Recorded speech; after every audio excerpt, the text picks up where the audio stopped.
Proclamation 6533 by the President of the United States of America.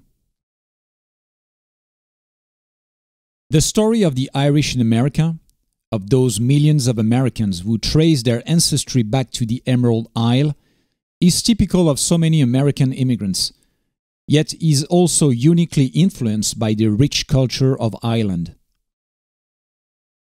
Like so many of our forebears, they came to this land seeking a better future.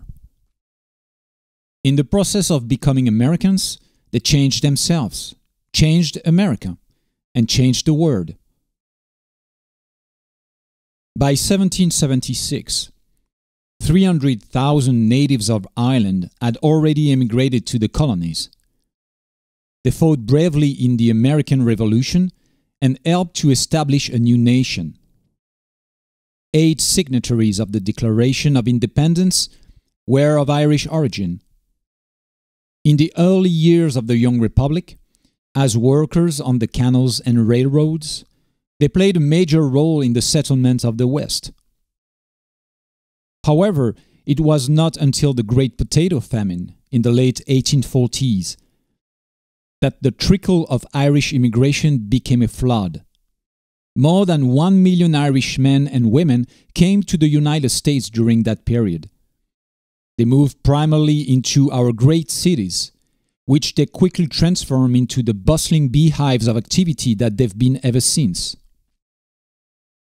Confronted by prejudice and sign after sign proclaiming no Irish need apply, the new immigrants immersed themselves in the politics of such cities as New York, Boston, and Chicago.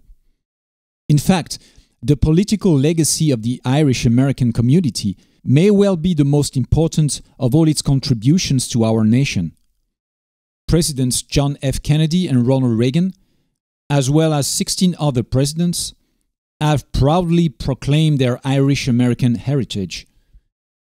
America has been blessed by the leadership of other Irish Americans as well, including Mike Mansfield, Tip O'Neill, and Tom Foley in the Congress, and Al Smith, Ray Flynn, and Richard Daley at the state and local levels. However, the contributions of Irish Americans go well beyond politics.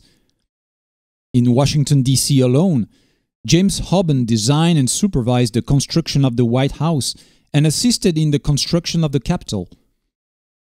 Colonel Thomas Lincoln Casey completed the construction of the Washington Monument after it had been abandoned during the Civil War. And William Wilson Corcoran founded the gallery that now bears his name. Irish Americans have also enriched the culture of their adopted land. Whether we think of Finlay Peter Dunne, who satirized politics in the early 20th century, Jimmy Brelin, who has done much the same more recently, or Eugene O'Neill, one of the greatest playwrights of all time, the Irish contribution to American literature is broad and deep. In the performing arts, composer George M. Cohan, dancer Gene Kelly, and actress Grace Kelly have come to symbolize America to the world.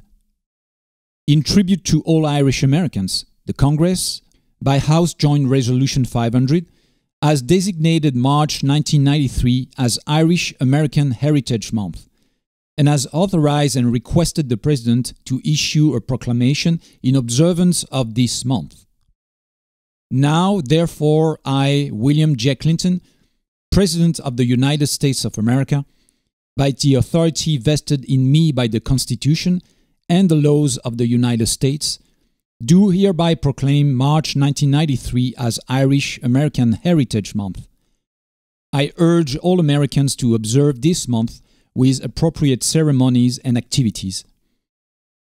In witness whereof, I have hereunto set my hand the 6th day of March in the year of our Lord 1993, and of the independence of the United States of America the 217th. William J. Clinton.